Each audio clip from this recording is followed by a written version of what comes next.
प्रदेश की योगी सरकार ने हलाल सर्टिफिकेट के साथ बेचे जाने वाले उत्पादों पर रोक लगा दी है। ये रोक पूरी यूपी में लगी हुई है। सरकार के इस फैसले के बाद यूपी के कई जिलों में ताबड़तोड़ छापेमारी जारी है। लेकिन इस बीच लोग ये जानना चाहते हैं कि आखिर ये हलाल सर्टिफिकेट का मामला सरकार के संज्ञान में अचानक कैसे आ गया और इसको लेकर आखिर क्यों बवाल मच गया। तो चलिए आपको बताते हैं उस शख्स के बारे में जिसकी कंप्लेन की वजह से हलाल सर्टिफिकेट का मामला इतना आगे बढ़ गया। दरअसल हलाल सर्टिफिकेशन का ये सारा बवाल शैलेंद्र शर्मा नाम के एक व्यक्ति की शिकायत से शुरू हुआ। शैलेंद्र शर्मा ने लखनऊ के हजरतगंज थाने में शिकायत की थी। अपनी शिकायत में शर्मा ने चेन्नई की हलाल इंडिया प्राइवेट लिमिटेड, दिल्ली की जमीयत उलेमा ए हिंद, मुंबई की हलाला काउंसिल ऑफ इंडिया और जमीयत उलेमा महाराष्ट्र के साथ साथ कई गुमनाम कंपनियों और लोगों पर आरोप लगाया था।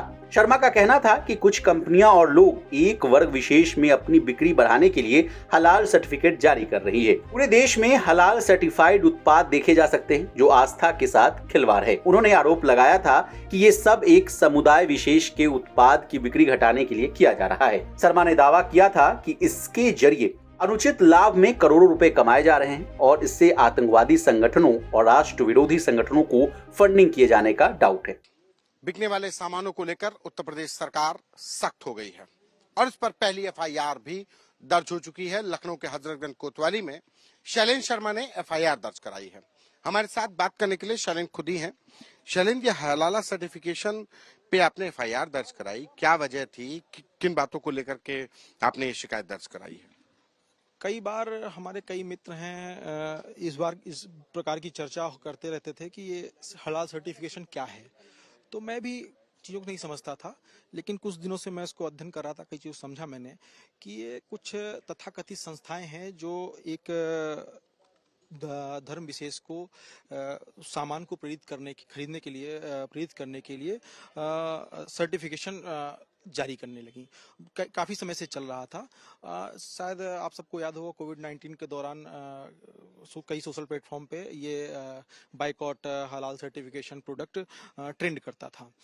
तो जब इस पर हमने सब चीज़ अध्ययन किया तो कई बार चीज़ लगी कि भाई ऐसी कोई संस्थाएं नहीं जो भारत सरकार इन सब संस्थाओं को मान्यता देता हो, सर्टिफिकेट जारी करता है हलाल। हाँ, तो भारत सरकार की हर प्रोडक्ट की बेचने के अलग संस्थाएं हैं जो अपना सर्टिफिकेशन जारी करते हैं, उनकी शुद्धता का, उनकी हर मतलब अलग अलग चीज़ों का अलग अलग सर्टिफिकेशन है। तो ये जब प्राइवेट संस्थाएं हैं और ये सर्टिफिकेशन जारी कर रही हैं तो ये देश हित में नहीं है। इसमें एक बड़ी संख्या की भावनाओं को आहत करने वाला विषय है। तो इसको लेकर के मैंने एक तहरीर बनाई और मैंने हजरतगंज प्रभारी निरीक्षक के समक्ष इसको दिया। तो उन्होंने इसको देखा और मामले गंभीरता समझते हुए इस पर एफआईआर दर्ज करी और उन्होंने कहा कि इस पर कार्रवाई होगी। आज कई लोग माध्यम बताओ कि सरकार इस पर गंभीर है और जांच में तेजी आएगी, और जांच में जब तेजी आएगी तो जो दोषी होंगे वो उनके खिलाफ कार्रवाई होगी और नहीं दोषी होंगे तो अगर वो सही है। कुछ संस्थाओं को भी आपने नामजद किया, वो संस्थाओं का क्या रोल है और क्या कुछ इसमें एक शब्द का इस्तेमाल है कि जो फंड रेज हो रहा है उसका भी मिसयूज है? ये संस्थाएं ऐसी हैं जो ऐसी कई सारी इस देश में संस्थाएं रही हैं जिनका जो कई तरीके धन अर्जित करती थी और देश के खिलाफ इंटरनेशनल गतिविधियों में उनका धन उपयोग, जैसे कई सारी संस्थाएं पीएफआई, इसी प्रतिबंध पहले लगाया जा चुका है।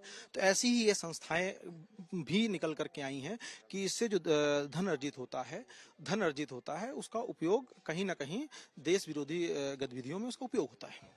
आपका आरोप है कि जो हजरतगंज कोतवाली में एफआईआर जिन संस्थाओं पे नामजद हुई है उनके द्वारा जो फंड है उनका फंड एंटी नेशनल एक्टिविटीज में हो रहा है। हाँ, और पुलिस ने कहा, आपने लिखा है तो उन्होंने इसको मतलब हमारी एचडी तहरीर पर उन्होंने एफआईआर दर्ज की, उस पर उन्होंने जांच का आश्वासन दिया है और जांच आगे बढ़ेगी तो बहुत सी चीजें अभी और खुलेंगी। अभी तो 4 कंपनियां, तो मैंने एक कौन कौन सी कंपनियां हैं, क्या नाम है अगर नाम हो? नाम एक चेन्नई कंपनी है, 2 महाराष्ट्र की हैं और एक दिल्ली कंपनी है। मैं एक नहीं, वो तो जो संस्थाएं हैं वो आपने उसमें की हैं, दिल्ली महाराष्ट्र की, एक चेन्नई की कंपनी हलाला इंडिया प्राइवेट लिमिटेड, बाकी तो संस्थाएं हैं उसमें नाम नहीं, तो वो भी ये सब जारी करती है ना, ये अकेले वो नहीं करती हैं, ये कंपनियां जारी करती सर्टिफिकेशन। ये 4 कंपनियां सर्टिफिकेशन जारी करती हैं, वो भी करती है और ये भी करती हैं संस्थाएं भी। तो ये कैसे जारी करते हैं, फेक डॉक्यूमेंटेशन? अब उनका क्या है, क्या मानक है, किस आधार पे सर्टिफिकेशन जारी करते हैं, यही तो क्लियर नहीं है। कोई तो मानक होगा, कोई प्रोडक्ट कोई ले रहा है तो उसका कोई तो मानक होगा। और मानक की क्या मान्यता है सरकार से कोई मान्यता है नहीं। ये तो एवियन कल्चर है, और एवियन कल्चर ऐसे जैसे कह लीजिए ये जो सर्टिफिकेशन जारी करते हैं तो संयुक्त अरब अमीरात में इसकी कोई मान्यता नहीं है। साधारण भाषा में अगर कहें एक आम आदमी के बोलचाल में, तो ये हलाला सर्टिफिकेशन किस तरीके के प्रोडक्ट्स पे लगाया जाता है और ये कैसे बिक्री बढ़ती है? अभी तक तो ये सुनते आए हैं कि जैसे जो नॉनवेज होता है उसमें हलाल और झटका ये सब चलता रहा है, लेकिन ये सामान्य कपड़े, सौंदर्य और जरूरत की घरेलू सामग्रियों पर भी सर्टिफिकेशन लगने लगा है, और कंपनियां लेने भी लगी हैं, जिसका कोई औचित्य नहीं है। सिर्फ इससे एक वर्ग विशेष की बिक्री? बस की उनको खरीदने के लिए प्रेरित किया जाए कि जो सर्टिफिकेशन है तो उनको वो लोग खरीदें, और कंपनियों को लाभ उससे, और उससे जो सर्टिफिकेशन लेती हैं उसमें जो अपना पैसा वैसा लेते होंगे, जैसे भी करते होंगे, तो उससे वो जो मैंने दिया है कि देश विरोधी जो फंड है, देश विरोधी गतिविधियों में उपयोग होता है उसका।